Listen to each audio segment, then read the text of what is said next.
Hello everyone, I'm Juan Carlos Gamarra, Ambassador of Peru to the United Kingdom, and this time it's a pleasure for me to be with Manuel Medrano, author of the book Quipus, 1,000 Years of History Knotted in the Andes and Its Digital Future. As you know, the quipus were recording devices fashioned from strings, historically used for centuries in the Peruvian Andean region since the year 2500 before Christ. Manuel Medrano is a Marshall Scholar soon to graduate with a Master's from the Department of Social Anthropology at the University of St Andrews, Scotland. His research centers on the utilization of qualitative and quantitative techniques to further the decipherment of quipus. His book, Quipus, 1,000 Years of Knotted History, is a new book on the state of the field, published by Planeta at the end of 2021.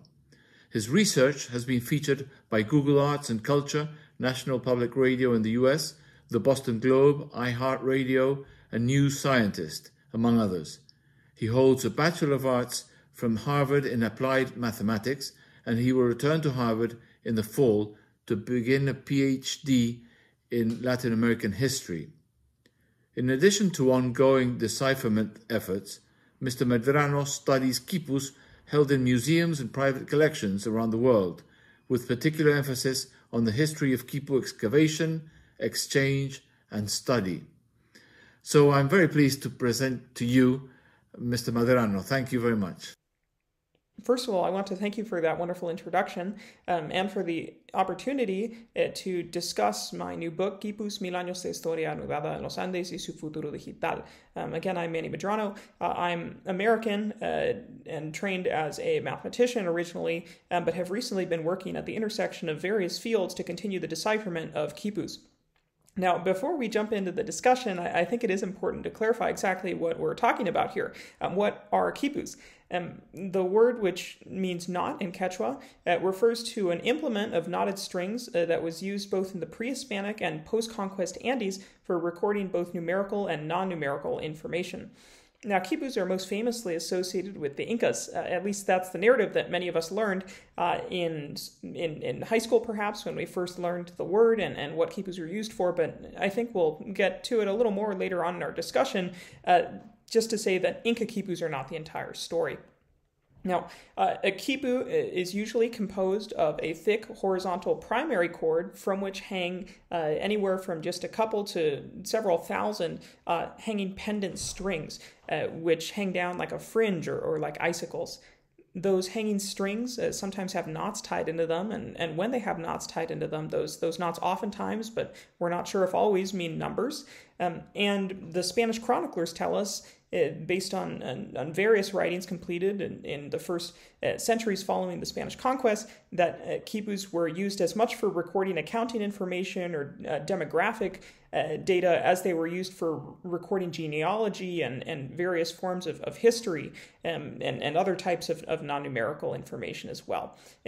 This is the challenge we are faced with, that since the 1920s, when an American historian of science named Leland Locke first identified the correspondence of the several types of knots on many types of quipus with a base 10 numerical system, we have since then been trying to identify how the other elements of quipus worked in possibly non-numerical ways. Now, why is it important to study quipus? What we are faced with is essentially a corpus of almost 1,400 surviving primary sources from the Andes, and yet to this day we have still not been able to fully interpret a single quipu from anywhere before the 17th century. Now, this presents obvious challenges when trying to write a history of the Andes, whether it's the pre-conquest Andes or the Andes more recently than that. We should be able to read the primary sources, to read information presented and recorded by Andean peoples in their own medium, and it should be an integral part of any type of accounting we write of the Andean past. Now, that broadly forms one of the main motivations for why I decided to write this book. But I will just sort of go through three of them here in this brief introduction. The first motivation was really to produce a book-length introduction to Quipus studies in Spanish for non-specialist readers. At least among English language literature related to Quipus, one of the stalwarts is a book by Marcia and Robert Asher, published in 1981, called Code of the Quipu, that, to my knowledge, was never translated into Spanish. We have since lacked an equivalent text, in my view at least, that introduces non-specialist readers in a sort of panoramic way to this very active field of study that, as I alluded to just a minute or two ago, has over a century of history in and of itself. The second motivation was to compile the information that has accumulated in that century of study across a whole range of disparate academic sources, as well as popular sources like newspapers and advertisements. So what you'll see with this book is that I really do make an effort to bring together findings and hypotheses that were produced by Swedish archaeologists in the 1920s in French journals, texts in German from the middle of the 20th century, and of course texts by the many scholars who have contributed to Quipu decipherment and Quipu studies in Peru, throughout Latin America, and throughout North America, Europe, and more. The third motivation for writing the book really has to do with dispelling a series of myths that many of us have learned in our initial exposure to what Quipus are and were and how they were used, and that these myths tend to swirl around in the popular imagination. The myths have tended to persist, and they're ones that I'm happy to elaborate on further as we move on in our discussion. Thank you very much for that very interesting presentation, Mr. Medrano. I was wondering whether you could elaborate a bit more on the general structure of your book, and perhaps also talk to us about the myths involved in the Quipus. I think that would be of interest to our audience. Yes, I'll be happy to go through the four of the myths that come to mind immediately, and then afterward I can speak more broadly about the general structure of the book. The first of those myths is that Quipus were an Inca invention. Sometimes, based on how many of us heard about Quipus for the first time, and in high school, for example, if we use the word Inca and Quipu in the same sentence often enough, many of us will tend to just equate the two.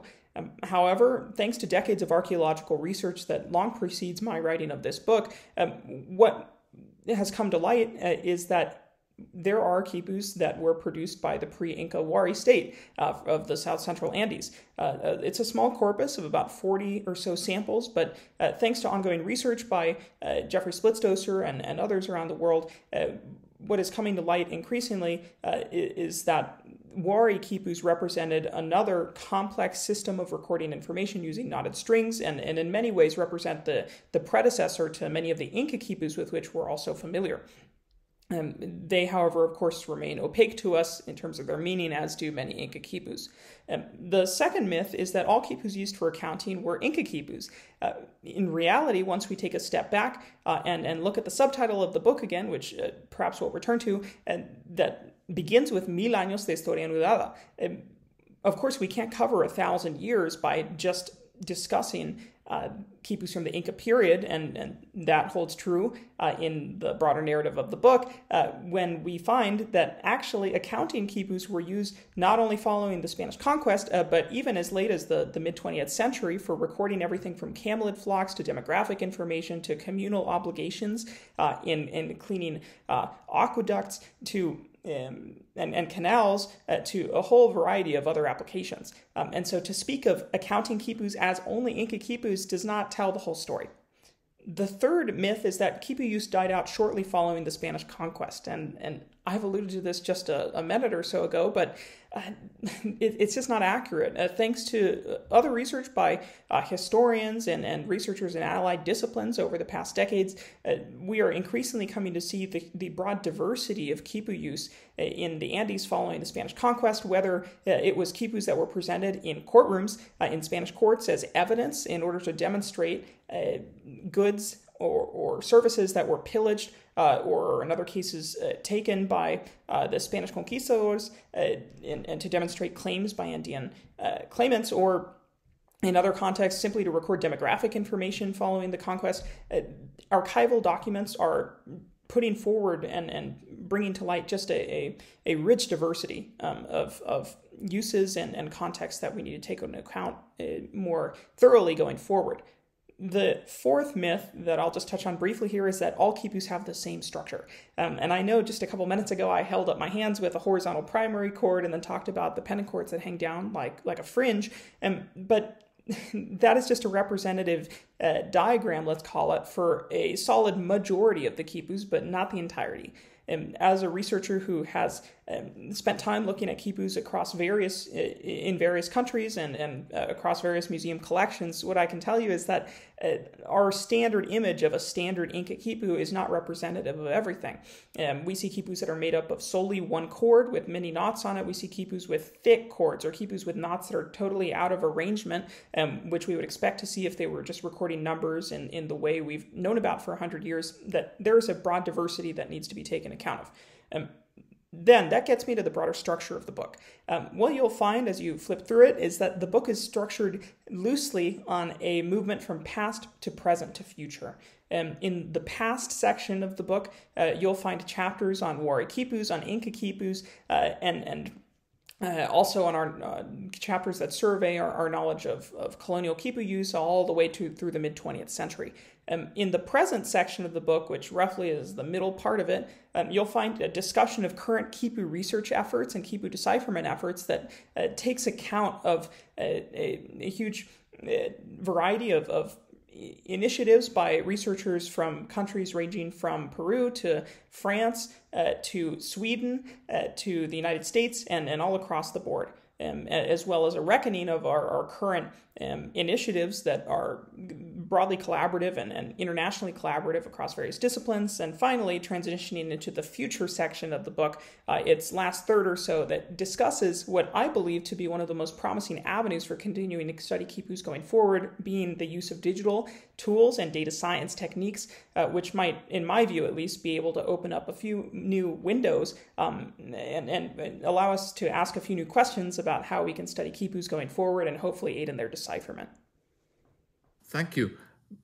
The subtitle of your book uses the phrase digital future, and I was wondering whether you can tell us what this actually means and what you see about the future of quipus studies. I'm also fascinated by the fact that you have studied applied mathematics. What is the relationship between maths and quipus? Yes, this gets us to the second part of the subtitle, the first part being 1000 años de historia anudada, and the second part being y su futuro digital. So what does it mean to speak of a digital future for quipus studies? I, of course, was originally trained as a mathematician, and so many of these proposals and predictions come from my own background and experience. But one of the hypotheses, one of the arguments I put forward in this last part of the book is that the tools and improving tools of our times that come from the field of data science, from various digital techniques, can serve us in many unexpected and helpful ways in beginning to identify groupings of quipus that correlate with their various subject matters or genres. And so we spoke about in the previous question how we can't just speak of accounting quipus, and we can't just speak of Inca accounting quipus, that if the Spanish chroniclers are right, then there would have been quipus to record demographic information, to record calendrical information, and that the proposal that you'll see in the book is that a particular application of artificial intelligence called machine learning might be one inroad to help us to begin forming those broad groupings of quipus that then we can manually check afterward to form this kind of hybrid balanced approach of using quantitative and qualitative manual techniques in order to just help us open more windows into how quipus might have worked and how we can go about studying them for the future. But a central message here as I sort of close my remarks is that we need to remember that we cannot equate numbers and the use of mathematics with objectivity.